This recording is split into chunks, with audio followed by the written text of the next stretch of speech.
Being successful and being original are not the same thing and often are opposed to each other. And to be truly original and become successful doing it, it's very rare. For instance, on YouTube, I had some success talking about addiction and my path through addiction.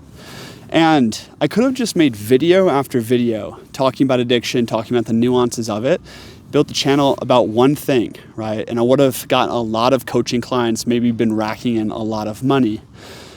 The problem is that would be success, right? In terms of money. But it wouldn't be the full manifestation of who I am and my own original thought and original ideas. You see, success and originality come from two very different places, which I want to talk about in this video. Success often comes from looking at the world, seeing what other people are doing and replicating. It's about finding a niche in the market or finding something that someone else is doing well and just doing the same thing, right, a little bit differently. And you'll be way more successful doing that. Go see what works and replicate and then iterate on it. Originality comes from two things generally though. Originality comes from following a diverse set of passions and interests, following your intuition, even if it's messy. It's a long road, right? For instance, I'm making content about so many different things in life, but this is my authentic experience in life of trying to bring forth what feels most authentic to me. And that's the thing, is originality comes from inside. Rather than looking at what works outside, it's like what's true inside and bringing it forth. And the second thing about originality is that original people tend to be more concerned with what is perennial, what is everlasting versus what is contemporary, what is only significant to the times I live in, right?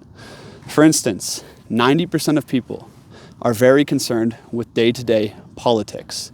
They're concerned with the rise and fall in the stock market. They're concerned with, modern styles in art and modern styles on YouTube or, content. And what they care for is the things that are only relevant for maybe a year, maybe 10 years, maybe 100 years. The most original people in history are those who are concerned with things that are everlasting, perennial, like the perennial philosophy. They're concerned with the real human condition and how they relate to life and the universals, right?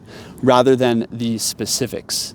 And I read this great quote one time from, I think, Will Durant, and he said, those who are drawn to studying someone like Dante or Shakespeare or Michelangelo or let's say Greek philosophers, it's because you have a higher capacity in life. Perhaps you're more of a rare person who is concerned with the perennial. Now, I think, and in my estimation right now, the way to true originality is threefold. In terms of combining originality with success, it means following your authentic note, as deeply as possible, which is scary and doesn't lead to success right away. It takes a long time, and everyone's going to be telling you to niche down or, hey, be more practical, get a job, do this, do X, Y, and Z, when in reality, you have to follow your own instincts boldly. The second thing is you have to be aware of the times you live in. What is contemporary? What's the modern zeitgeist? How do people think and feel about the world? So you're able to communicate to them, right? And then the third thing is be immersed in perennial ideas, in perennial art, in perennial styles. And what that means is the things that are everlasting, the things that are universal, right? And I think when you are instructed by what is perennial, and by what is authentically coming out from inside, and you can tailor it towards what is contemporary, that is the trifecta of genius, okay?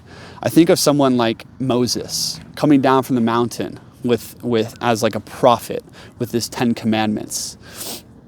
And he did this, right? He went and touched the divine truth, the perennial, everlasting, Godhead, right? And he probably did it in a way that how he related to that, and then he communicated it to his people. Most prolific philosophers, prophets, artists, leaders, conquerors, all of them were original, right? They would study history, they would study the classics, and then they would also write from what do I think and feel about this, and they would develop self-reliance and listening to their own inner voice. I really like Ralph Waldo Emerson's essay on self-reliance, and the fact that, you know, when people read the works of genius, they often see their own rejected thoughts.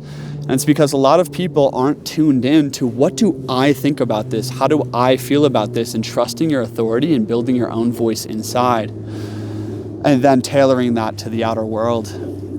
I really struggle with this. I really, really, really struggle with this, because I really love what is perennial. I have a deep distaste for what is modern and what is contemporary. And I also a part of my soul just refuses to be boxed in to making one type of content for one type of person and selling one product, right? Like, that's how you are successful as an entrepreneur right now, right? In general. Or, seeing a niche in the market in AI. Like, I could make a bomb AI software for creators in terms of writing, but it's like, is that really what I want to invest all my energy into? I think there's a part of me that's going to have to make compromises, and I do make compromises here. I try to stay consistent in as many ways as possible. But I think there's this pervading idea and this pervading philosophy within business and within social media and within the modern zeitgeist that is telling people to specialize, to niche down, to make content about one thing, to be a very consistent type of person in how you show up, blah, blah, blah. And genius, originality, it actually comes from contradiction, right? It comes from diversity inside of you.